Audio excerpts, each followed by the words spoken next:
Hey, my name's TC Burr. Welcome to Yet, a podcast created to encourage you to get your goal or idea out of your head and into reality. On this podcast, you'll hear stories, encouragements, tips, and ideas to help you write your book, start your business, launch your podcast, or whatever it is you hope to accomplish. Because it's not that you haven't done it, it's just that you haven't done it yet. My guest today is Carol Wyllie. Carol, thank you so much for joining the podcast. How are you doing today? Thank you. How are you? I'm great. Thanks for asking.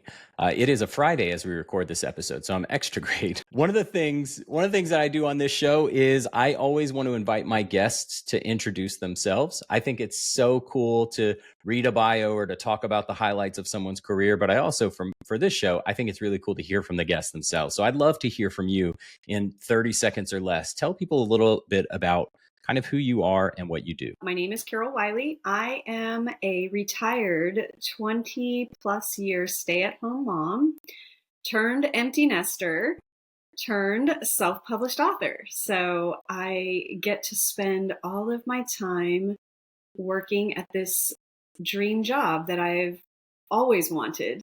And I thought I was going to jump right into it when I became an empty nester. And I took a little detour to get breast cancer and go through all the treatments and all the reconstruction and all the things. And so weirdly enough, the first book that I published was about that and not the fiction stuff that I have dreamed of my whole life. Wow. Okay. So it sounds like quite a journey that we can dig into. So you became an empty nester, and was it at that point that you decided you were going to start the writing? And at that point, it was fiction focused. Is that right? The truth is that I've been a lifetime dreamer of being a writer and have actually been a writer most of my life, even starting as young as grade school. And okay. Truly, like when people say, well, what did she really write in grade school? No, I would get my work done early and write out scripts that my friends and I were going to act out after school. I think I was just born to write. I really do. And I've always loved it. And while having my family was, in fact, a dream of mine, I really just wanted to have that, the 2.3 kids, dog named Spot, white picket fence, the whole thing, right? That comes with an expiration date. And I always, in the back of my mind, told myself that writing did not. And so I really wanted to be there for my family. There was a desire there to be home with them while they were young and just be super present for that. So I always thought I would jump into writing when I got that free time to really go all in, while still writing, but not doing anything with it, not trying to publish it, not trying to, do all the things. As soon as I became an empty nester, I definitely planned to figure out how to do things. Now, of time, the machine that is Amazon came along. And so becoming an actual published author got a lot easier, right? And that's a whole other topic too, but that's why I went into indie publishing versus traditional publishing. Okay, awesome. Okay, so talk to me a little bit about kind of, so I've heard kind of the backstory, kind of a lifelong writer, even as a child. Mm-hmm. And then you kind of focused on family during your kids growing up, which I commend you for. It's amazing. And then once they kind of went off and started doing their own thing, that's when the focus started to shift more back to the writing. And you mentioned Amazon and all the opportunities that opened up. So, but your first book, you said, wasn't the fiction book that you had set out to write. Help me fill in the timeline as far as like the kids go off to do their thing and you're okay, now let's focus on writing. And when did that shift take place? And I mean, obviously don't feel the need to go into the weeds there, but would love to hear a little bit about that story and how you ended up writing what you did. Sure. So I didn't know exactly what I would publish first, right? Like I when my kids were growing up, when they were very young, I wrote this series of children's books on social graces. I think the very first one that I wrote was called Messy Jessie, just to give you kind of a background of what the subject matter was. And so, sure. I have ideas. I really feel like my brain just works in storytelling, always dreaming up stories. So after going through all the treatment, I ended up talking to a friend of mine who she had just written and published a book about the loss of her husband when she was very young and how she had to raise her children alone and just all of the that brought her. And I was talking to her about like just some of the treatments and some of my just frankly my anger at the way we treat cancer in this world. And she said, "Oh my gosh, Carol, that is a book. You need to write that book." And that's Mm. really when the seed was planted. And I just, it was kind of like the dog that hears the weird noise. It was like, hmm? Like I never considered writing a nonfiction book ever. I've been this dreamer. I wanted to write these stories that made people feel the way I felt when I read a book or saw a movie or, whatever. Like that was just always just in my, in my heart. And this doggone book, that the first book I published, went from blank page to published in 5.5 months. And when I say it felt like it Wow. wrote itself, I kid you not, I felt like it wrote itself. It was crazy. So yeah. That's amazing. So when did that book get published? So it got You said published. 5 months. Yeah, it got published in March of 21. So March I of 21. finished Okay. treatment during 2020, and basically sat down to write it.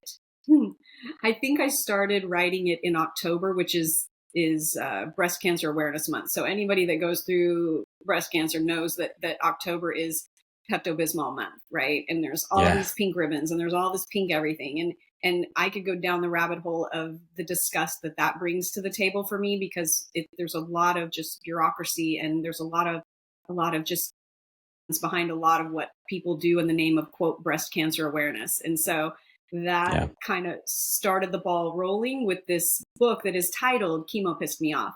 And because I was so judged with the way that we do things, and just knowing that there's a better way, and even finding some better ways for myself in the course of my journey, that I just felt like why waste something like this? Put it down, put it in, writing, so that maybe someone like me who's looking for those answers and can't necessarily find what they're looking for can have this resource. That's how it started. I love it. So. I love it. Yeah, I love the fact that you are, you have a kind of direction where you think you're going, but then you kind of lean into this. I mean, what I'm assuming is probably a very dark, frustrating, painful season of life, right? When you get the diagnosis and having to do the treatment.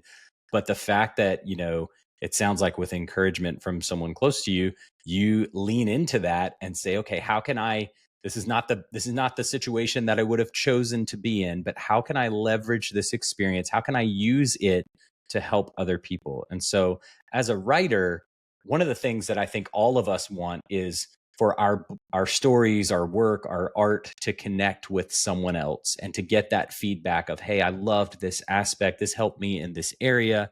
But I imagine for someone like you who's written the stuff that you have written, like, what type of reception have you got from other people, and how much has that meant to you? If you could just share maybe an anecdote or two of things that you've heard from readers or folks who have interacted with your first book. Get a fairly good response. I really didn't know what to expect, honestly. I followed my friend's advice and learned how to self-publish, and was really overwhelming. Okay. So I struggle with my words here, because sometimes it feels a little surreal.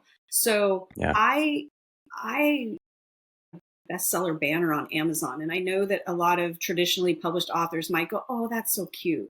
But for indie published authors, that just, I woke up one morning and there was that little banner there, and it wasn't even in an obscure category. It was in the breast cancer category, which is a huge category on Amazon. I'm competing with doctors and famous people and all the things. And so it didn't last long, but it happened, and it happened 7 months after I book. So, there is a long game involved in this whole indie marketing thing that I know a lot of the indie authors hate. I mean, marketing is a dirty 4-letter word. That's right. Yeah. Doesn't have to be. You got to listen to some of my previous episodes on marketing. But yeah, I hear you. It's not everybody's favorite. For sure. But yeah, so that's amazing. Congratulations. You're right. That is a huge deal. And I mean, that in itself speaks to the number of people that have likely been helped by your story and the things that you share. So that's amazing. So let's talk a little bit about one of the questions that I ask people is generally about kind of fears or challenges you've had to overcome in your writing journey? I mean, obviously being diagnosed with cancer and the associated treatments and all that, I'm sure is high on your list. But what other things have you, when it comes to the actual writing? Mhm. And maybe this is not a great question for you since you said the book kind of wrote itself, but what kind of challenges did you have to overcome in your journey thus far when it comes to your writing? Like, I know a lot of people say this, but I'm just going to say it. Imposter syndrome is real. And it is okay, because it can come out of nowhere. Okay. I've had it plenty of times before and after a bestseller. And you might think that, well, once you learn it and once you've published, all that goes away. Well, I mean, I've published 5 books since, and I've got a 6th one in the hopper right now in its last round of edits, and it doesn't go away.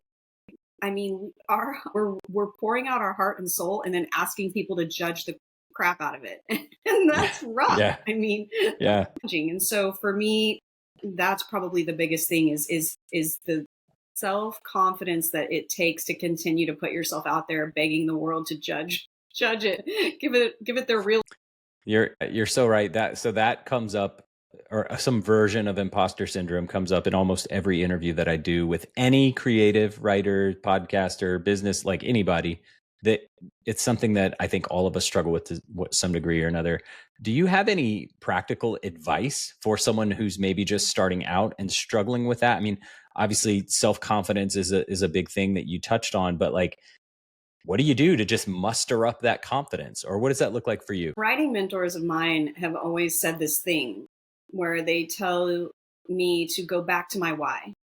Go back to Mm, my why I'm writing this book, and remember who I'm writing it to. And for me, the thing that I remember for my own self is that comparison is a killer. I mean, we tend to compare ourselves a lot. And people have all the, insert whatever cliche you want, run your own race, whatever, and what somebody once told me is there might be this is for my first book. Let's go back to my first book. There might be a million books out there on breast cancer, but nobody lived your story, and nobody's that's going to right. tell your story.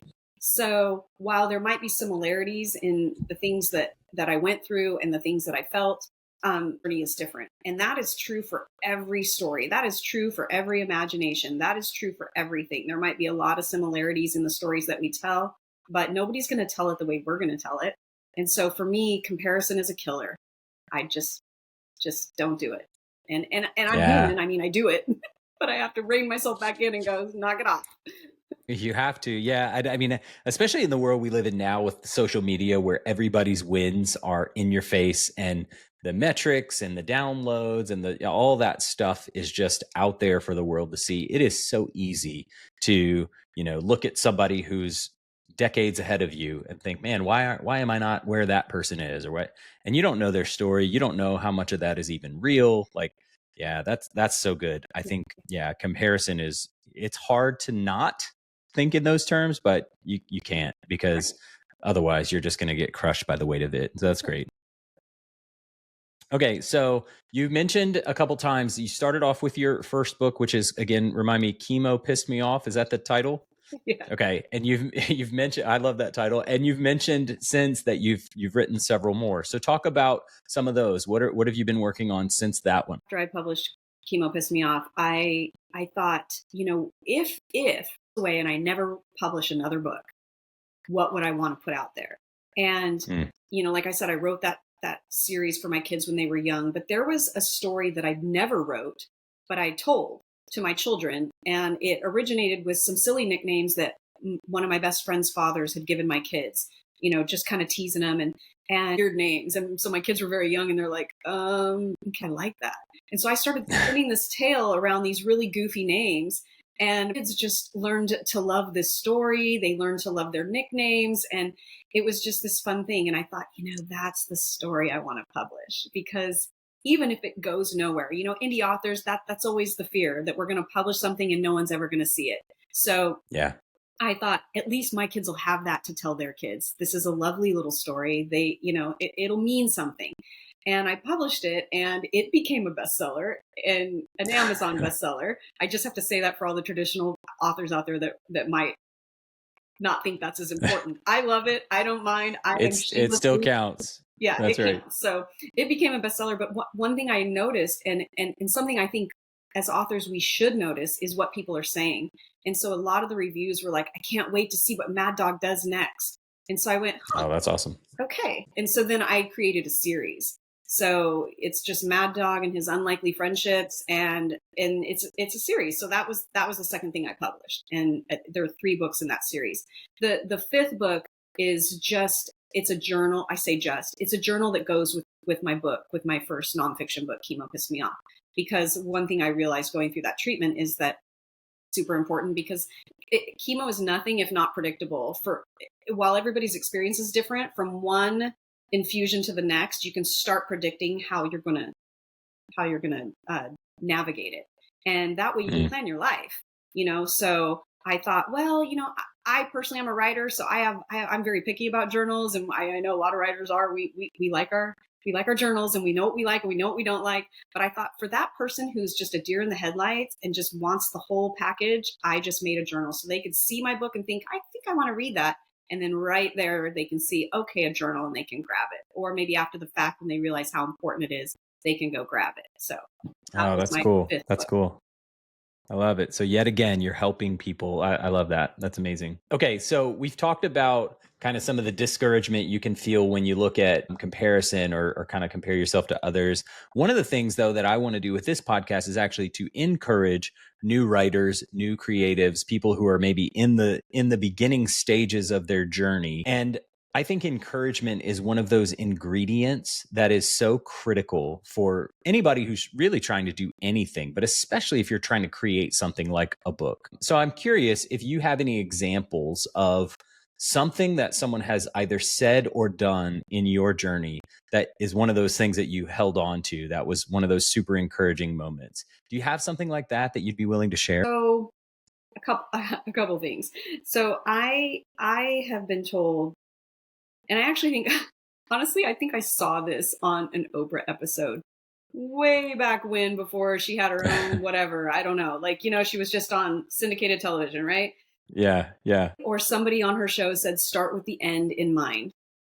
So if I were going to be this accomplished writer, like, the end all be all for me would be holding a gold statue, thanking the Academy. Okay, I'm just gonna throw that out there. Okay, I embarrassed to say that, but let's just say I write this book and Hollywood calls and they want to option this thing, and then I'm like, okay, I can do this. Let's do it. So Yeah. I have that thank you speech all planned out. I mean, Oh, that's great. it changes occasionally, but my point is start with the end in mind and believe that you can do it and work back from that point. And that's in fact what the episode was. It was like, okay, so you've just thanked the Academy. What'd you do before that? Okay, what'd you do before that? Okay, what'd you do before that? And so it just gets you back to this point of, so if you start it with the end in mind, I just like that. For me, that just works, because that started making me see myself as a writer. And I started telling people I was a writer before I ever published anything. Like, a friend of mine that I've known for 23 years now, we met when our children were 2. When I published my first book, she said to me, do you know that you told me 20 years ago that you were going to publish a book? And come on. That's so cool. Well, I love that perspective of begin with the end in mind. I've heard people say that before, but like one application that I think is cool with what you're doing is, it sounds like you don't just have the end vision in mind. It sounds like you've actually kind of drawn out the map of like, okay, what was the step right before that speech? What was the step before that? And you could theoretically trace that all the way back to where you are now. And so you've got a roadmap of how to get there, which I think is cool. I think for a lot of people, when you think about that final thing, whatever, whenever you feel like you've arrived or whatever that is for you, it can feel so unattainable and so far away that can actually end up being a little bit discouraging. But I love how you kind of say, well, what would I do in that scenario? What would have had to happen to lead up to that moment? And so that you can trace it right back to where you are today. I think that's amazing. And how cool is it that I can't remember, was it your friend or someone that reminded you that 20 years prior, you told them you were a writer? That's awesome. Yeah. That's one of the things too that I think is really important, that I've encouraged people on this show to own the title even before, like, don't feel like you have to wait until you're published or until you've hit a bestseller list or until none of those things make you a writer. What makes you a writer is the fact that you've got an idea and you've started writing. And all the rest of that stuff is awesome. And hopefully it works out. And hopefully, the success that you find is bigger than you could have ever dreamed. Yep. But those things are not what makes you a writer. The idea is what makes you a writer, and the sitting down to do it. And so I think that just from a mindset standpoint, letting those words come out of your mouth on the regular basis is so helpful for people. Yeah. But it's an obstacle that a lot of people are not willing to overcome. So that's so cool to hear you say that. And it gets easier. The first time you say it, you might be a little embarrassed, I mean, I have to admit that I was a little embarrassed telling you that my end game is holding the gold statue. Okay. But I love it. But I say it enough to where it maybe feels less weird every time I say it. Well, that's true for saying that you're a writer. And, people now say when they're introducing me, she's a writer. And I'm like, damn right. That's cool. Yeah, I don't know if this is true for you, but for me, when I first started broaching that idea with people, I would hedge a little bit. So I would say, like, I would start off by saying, like, hey, I'm thinking of writing a book, and just to kind of gauge their reaction and see what or then I would say I'm working on an idea. I'm like, it's kind of this thing I'm messing around with, like that kind of thing. But then the more, like, I would get more positive reactions, more and more positive reactions, to the point where I leaned in and I started saying, hey, I'm working on my first book. Right. Setting the expectation that this is a thing that I'm going to do. And now I've graduated to the point where I tell people I am a writer. And you're right. The first time it felt a little awkward, but the more I say it, the more true it becomes, and the more comfortable and natural it is to say. So yeah, that's awesome. That's awesome, Carol. Thank you. All right. So talk about your process of writing, what that looks like for you. And specifically, think about this show is going to be, the listeners of this are going to be new and aspiring artists, writers, creatives. So for the writers who are listening, who are maybe just getting started, do you have any kind of tried and true processes, tools, systems? Like, are you a morning writer, late night? Like, how do you capture your ideas? Talk a little bit about maybe some of your best advice that you might give to someone. And this is more practical, tactical, like, here's how you do it. Like, what are some of those things for you? Yeah, I definitely have a few. And so it was a process. It was a learning process. The first thing that I learned to do, mind map. Some people call it that. Some people call it a brain dump, whatever it is. But you have your main idea, your focal idea in the center of the page, and you write it down, and then you just kind of have these little offshoots of ideas, and you just keep mapping that until you literally have nothing left in your brain on the topic. And from that, you can narrow it down into an outline, and from that outline, you can branch out into a book. Now, that's more specifically for me personally, for nonfiction. Fiction looks a little different because you're building worlds, and every character has a beginning and a middle and an end, and a complete personality and a family and all the things, right? So that's a little different, and that's a lot of Post-it notes and poster boards, frankly. Yeah. But it can all start with a mind map. I mean, that too can just start with a mind map. And the one thing that I learned with the first book was not editing as I go. So before I started really delving into how to write a book from start to finish, and I was just messy writer, I would write something and then I would edit the heck out of it. And then I would get discouraged because I didn't think it was good enough. And then I would just stop. Yeah. So I have learned not to edit as I go. That may, again, be different for a huge fiction project that's not like a children's book, because those are, roughly 1,000 words for picture books anyway. And the nonfiction book, it absolutely worked that way. Do not edit as you go. I call it a rough draft for a reason. Let it be rough. Let it be messy. Let it be full of typos and whatnot. Yeah. And just get through it and get a working manuscript and then start, because that's what worked for me. Jokingly said that I read that manuscript so many times before it was ever published that I wanted to set it on fire. It gives you something to read so many times that you want to set it on fire. That's right. So. That's right. Yes. You cannot edit something that's not on the page. 100%. Yeah. I love that. I think that translates well. Maybe that doesn't work for everyone, but I mean, as a fiction writer, I can tell you, for sure. That's a mindset that I try to adopt because otherwise you'll criticize it and critique it to death and it never sees the light of day. So I totally agree. What resources would you recommend? Are there any books, like craft books, podcasts, resources that you've used that are, again, kind of like those tried and true? Like if I meet you at a coffee shop, you're telling me you're writing a book, this is what I'm going to pull out of my backpack and hand you. What are those things? I love that question. I'm glad you asked. So there's a couple things. So I actually credit the book published by Chandler Bolt for actually getting me started and going through the motions of becoming an indie author. And fiction project I love Saves the Cat books. There's a whole series. The original author was Blake Snyder, and Jessica Brody has created a complete series based on that original book about that, as far as world building and character building and all of that. Yeah. For indie authors, I love Dave Chesson.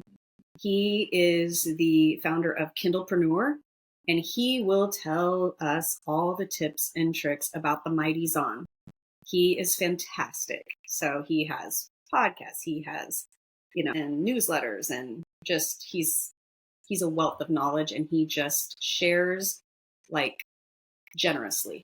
Awesome. Well, I'll link to all of that in the show notes. That's super helpful. Last couple of questions. So Carol, you've been writing for a little while, and you've probably been in, whether it's online, social media, or just in your own networks, you've probably seen other writers and kind of seen some of the things that they're doing too. One of the questions that I always like to ask folks is, when you think about writers that you've seen or you've interacted with or you've heard about, what are some of the key mistakes maybe that you think authors sometimes make in the spheres that you're in? Myself included, honestly, and I learned the hard way, but I would definitely say the biggest mistake is sleeping on marketing. A lot of us writers find writing to be the easy part, and we find all the marketing after the fact, or even before you finish, during the setup of being published, to not know what to do, so we do nothing. And we can all publish our book. We can all get it put on Amazon, but unless we tell people it's there, nobody's going to know. So sleeping on marketing, I would think, is one of the biggest mistakes. And take it a step further, I do hear some indie or just some aspiring authors say, well, I want to be traditionally published. I'm going to query my books because I don't want to have to do all that marketing stuff. That's false. Yikes. They will do some marketing, or maybe they'll set you up on a tour, but they are not going to care about your book as much as you care about your book. And they're not going to be shouting your book from the rooftops as much as you're going to be shouting, or as much as you should be shouting your book from the rooftops. For some of their bigger clients, but small authors, you're still going to need to be doing all of that legwork without all the control. So I just am a huge fan of the big machine that is Amazon, because it lets us into our dreams without having to get a green light from some bigger entity. Yeah. Now I know the indie route is not for everyone, but I also know, I think what you're saying is true. A lot of people go in with assumptions about one route or the other. And I think it's really important for people to kind of eyes wide open. Don't assume that just because you're querying and trying to go the traditional path that, okay, that's it, I don't have to do any more work. You do. And that path is not for everyone either. So that's super helpful. Yeah, I can't stress it enough that we have to learn the marketing. So, 3 years after publishing that first book, I am really starting to hit a stride with certain types of marketing. And it's not even all of the marketing that is out there available to me. But again, eat an elephant one bite at a time. So that's right. Here I am taking my one step and then my next. And so, yeah. Well, and one of my previous guests in the last season, Emily, who's a marketing whiz, she kind of broke it down and said that at its core, marketing really is just talking about the thing that you love. And I think you said it right. Like, nobody's going to love your work. Nobody's going to promote your work. Nobody's going to care for your work like you, the creator of it. And so, yeah, you can't take yourself out of that process ever. 100%. Yeah. Imagine you're in a conversation with someone who's just starting out. Maybe they've gotten a few words on the page and maybe they're starting to get discouraged. Or maybe they're like me, a person who had the idea and the dream for years and years, but have not started on their thing yet. what is the best advice that you would give to the listener out there who is in that situation? What would you tell that person who's just starting? Oh, I've listened to some of Chandler Bolt's podcasts, and I've heard him say this several times. How do you eat an elephant? One bite at a time. So when the whole thing looks so huge, just take one step. Just do one thing, whatever that is. And so I just think that letting the fear stop us from taking the first step is the biggest probably or hindrance to getting to the end goal. I would one step, just one, and then just take another. That's awesome. And then just take another. Yeah.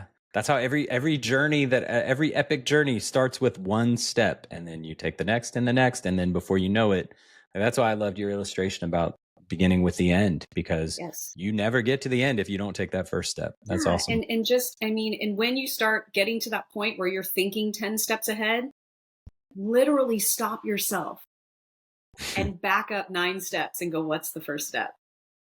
Yeah. No, I love it. I love it. Well, Carol, this has been so much fun. Thank you for being willing to share your story. And I'm so excited about the work that you're doing. Thank you for all of this. And thank you for your time today. Last question before I let you go. And it's an easy one. How do people get in touch with you? How do they follow along? Give me your website, social media. Where do they get your books? Give me everything. Thank you for having me, by the way. I love Dark Talk. I think you're you're a real one, as my kids would say. Nice. Okay, you can find me on my website. It's www.wyliegirl.com. Wyllie is spelled with 2 L's. You can find me on Instagram and Threads at The Wyllie Girl. I have an Amazon author page. Feel free to follow me, and you will get emails about new releases. Very cool. Carol, thanks again. This has been so much fun. I hope you have a great afternoon, and I will talk to you soon. Thanks, TC. Hey, thanks so much for listening to today's episode. If you would do me a huge favor, if you got value out of this podcast, which I'm assuming maybe you did since you're still here, would you scroll down to the bottom of your podcast app and rate and review the show? And maybe share it with someone on social media or with a friend, just in a conversation.